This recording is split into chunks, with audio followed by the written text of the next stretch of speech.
اللہ رب العزت نے انسان کو ایک تحفہ ایسا دیا ہے کہ اگر ہمیں اس تحفے کی قدر ہو جائے نا تو ہماری دنیا اور آخرت دونوں ہی سنور جائیں۔ وہ تحفہ ایسا ہے کہ جب وہ انسان کے لیے آسمانوں سے وہ تحفہ اترا نا تو حضور صلی اللہ علیہ وسلم نے دیکھا کہ اللہ رب العزت نے میری امت کے لیے اتنا قیمتی، اتنا بہترین، عمدہ اور اعلیٰ تحفہ بھیجا ہے۔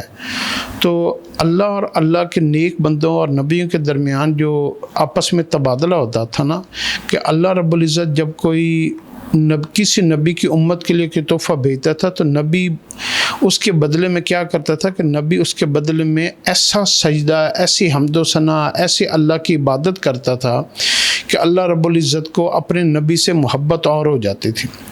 تو جب وہ تحفہ اترا تو حضور صلی اللہ علیہ وسلم نے اس تحفے کے آنے کے اوپر 6 گھنٹے کا لمبا سجدہ اللہ کے سامنے ایسا کیا کہ لوگوں نے یوں سمجھا کہ آپ صلی اللہ علیہ وسلم کی روح دنیا سے چلی گئی، آپ انتقال فرما گئے۔ حالانکہ آپ صلی اللہ علیہ وسلم اللہ کی حمد و ثنا اور اللہ کی تعریف اور اللہ کا شکر ادا کر رہے تھے۔ اور وہ تحفہ کون سا ہے؟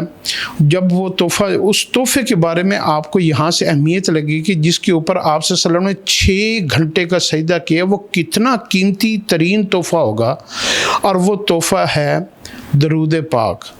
آپ صلی اللہ علیہ وسلم کے اوپر جو درود آپ کا امتی ایک دفعہ پڑھے گا، اللہ رب العزت نے اپنے نبی سے وعدہ کیا کہ میں اس کے 10 گناہ معاف کروں گا، 10 نیکیاں لکھوں گا اور 10 درجے اس کے بلند کرے گا۔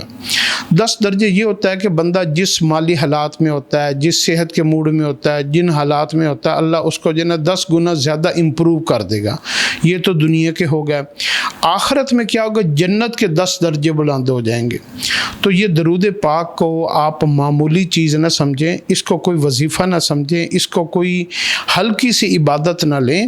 درود پاک اللہ رب العزت کے آسمان سے اتارے ہوئے تمام تحفوں میں سے سب سے قیمتی ترین تحفہ ہے اپنے کلام کے بعد، یعنی قرآن پاک کے بعد جو سب سے قیمتی ترین تحفہ ہے وہ درود پاک ہے۔